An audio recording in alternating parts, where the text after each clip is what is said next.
Hello everyone, I am Berta. This is a Naked Brutality run on Blood and Dust difficulty with Randy Random. Initially, it was a personal run in which I was determined to not save scum or use dev mode. I just wanted to feel more proud of what happens in the end. But after a few in-game days, I was like, you know what, let me just record it because it feels like it has good potential. Obviously, I have ran through a few days, so I already have some progress. Sean is my first colonist. Singleton's there just as a refugee. He'll be gone in a few days. But Sean is, believe it or not, almost completely random. Here, I'll show you his bio right now. The only few things I changed using Prepare Carefully was moving his shooting passion to melee because of the martial artist trait that he already came with. And then I added Iron Willed because I felt like I would struggle a little bit managing his mood.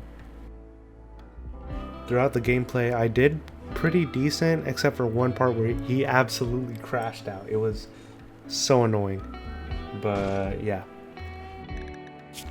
With that all out of the way, my current goal is to get some research going, but it's a little hard to only do that with one guy.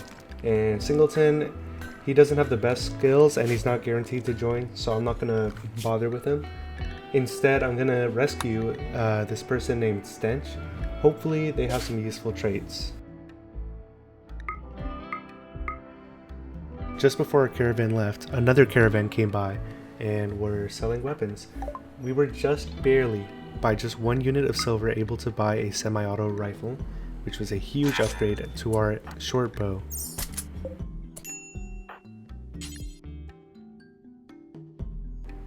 While Sean is traveling, there are some things I wanted to clarify. Some of you may have noticed the turret pack on Sean's back, and that was actually a gift from a slaver caravan that had visited before I started recording. Because of their visit, I mined from a nearby silver deposit, and that's why I had so much silver in my storage already. If you're wondering why I didn't buy anyone, that's just that their slaves were too expensive for me. Eventually, Sean finally makes it. Based off of Stench's skills and traits, I decided I would take her in. Her cooking skill would help free up Sean, and she would eventually make a good long-range shooter in order to counter her thin-skin trait.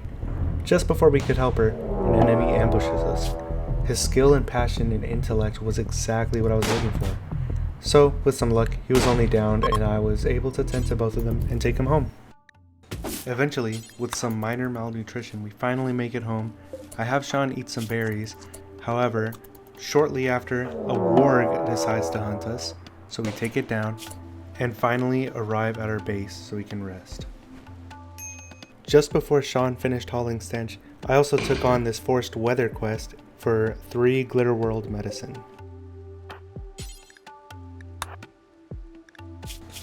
Later on, I get another quest to outsource a colonist for a few days, and in return, I would get even more Glitter World medicine. So, in hopes that she would heal, I sent Stench away for 8 days and put more focus on our prisoner. A day later, a lone raider appears and I foolishly forget to equip my rifle. So, I have Sean run back to grab it and take on the raider.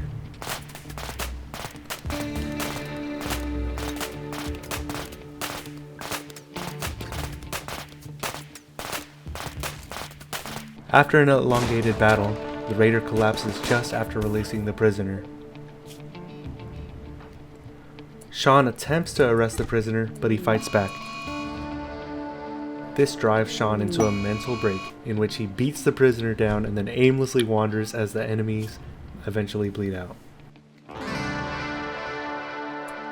A day and a half later, Sean eventually snaps out of it and then tends to himself, wondering, who is going to do the research now? On top of that, he also gets sensory mechanites.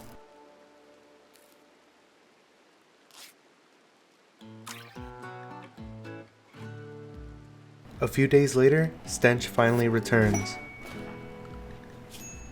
By the way, Stench is kind of a crazy nickname to have, so if you guys have any recommendations, I can still change her nickname. The next night, I set up plans for a booby-trapped hallway that raiders will pass through. Also, a crash-landed survivor falls nearby and just might be a good candidate for our open researcher position. We tend to Dovik and his infection and patiently wait as we hope to have him join our colony automatically.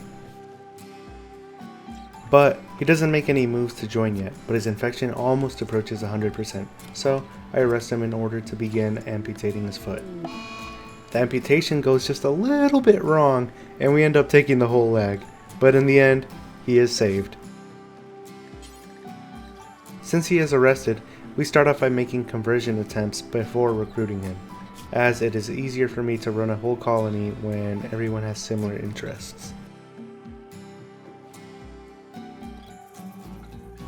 The snow finally arrives, and along with it, another lone raider who is swiftly dealt with. We capture him and think about what to do with him. His pyromaniac trait makes him an absolute no as a colonist, but his skills are still pretty useful. I eventually decide on just enslaving him and potentially selling him in the future.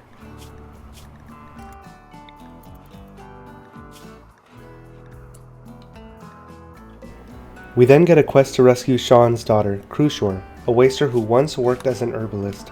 Although the plant skill might be useful, I don't really find wasters useful right now and would force me to maintain a Sci-Fi farm. Due to the cold climate in this region, that would be kinda hard to do right now. Also, for some reason, Sean thinks she's dead, and that minus 20 debuff really is killing his mood. Later, Dovich is converted and a dog named Elf falls from the sky. We save him, and in return, he joins our colony. This little guy will be very helpful with boosting colony mood and hauling. A few days later, a space battle occurs, and from it, a few people fall out of the sky and somehow survive. I take in Tony, a sanguiphage, and Tate, a baseline human. They both have pretty good skills and traits, so I save them in hopes that they will peacefully join my colony. Also, a visitor from a quest named Sale stays for a bit. Tate eventually heals, but chooses to leave. That was not an option that I would accept, so I imprison her and begin converting her along with the others. I'm starting to have way too many prisoners, so I consider going to a nearby settlement and selling someone off. I decided to wait, and on that same day, I get a quest to explore a vault. This is really good because of the large amounts of food, medicine, and equipment that it holds. But the hacking task to get in requires someone with good intellect. Both of my prisoners are proficient, so I choose to double down on the conversion and recruitment attempts. During this, Joshi tries to escape, but we beat him down. We really need to get rid of these extra prisoners. During his stay, Sale does a bit of research for us and completes both the brewing and smithing research, which is pretty cool. Finally, a royal tribute collector arrives and I sell off Joshi. For some reason, they wouldn't accept Dovich, probably because he's all beat up right now. Halfway through the recruitment process, I had given up on converting Tate due to her 0% global certainty factor.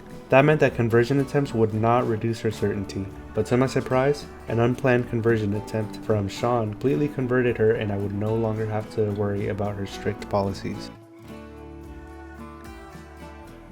Then I get a quest to babysit some pigs, and in return I accept a pawn named Yu, who would become our herbalist after the quest is completed. A slaver eventually passes by, and I am able to sell Dovich for some change. Also, the slaves that were for sale didn't have any valuable traits, so I didn't buy any. And then I watched this guy die.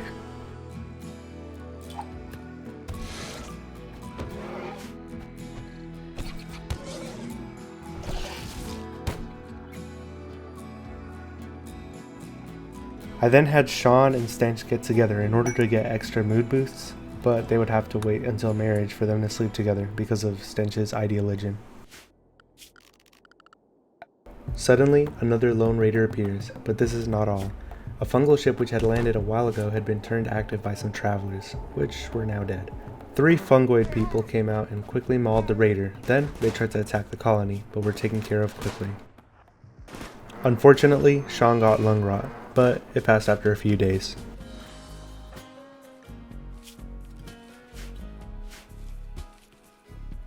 After about 20 days of imprisonment, Tony is finally recruited, followed by Tate just a few days later. We now have 2 capable hackers for the Ancient Vault and can use them for researching after that venture. Also, shortly before Tate's recruitment, Sean proposed to Stench and she said yes, so they might be getting married very soon. As the caravan began to leave, pigs give birth and we let them go. This completes the quest and we receive Yu. She's an animakin, so I thought she would resonate with the Anima Nexus tree, but every time I tried to set the desired connection amount, it would automatically just go back to 0, preventing you from pruning it. So it was too much of a hassle to figure it out, and I cut it down. At the same time, I had Stench build a research room for when the caravan comes back. It takes the caravan about 2 days to make it all the way to the vault, but they are still well prepared to take on this tremendous task. I think this is a good stopping point, and we'll see what the future holds for the colony in the next episode. Thank you for watching, and see you next time.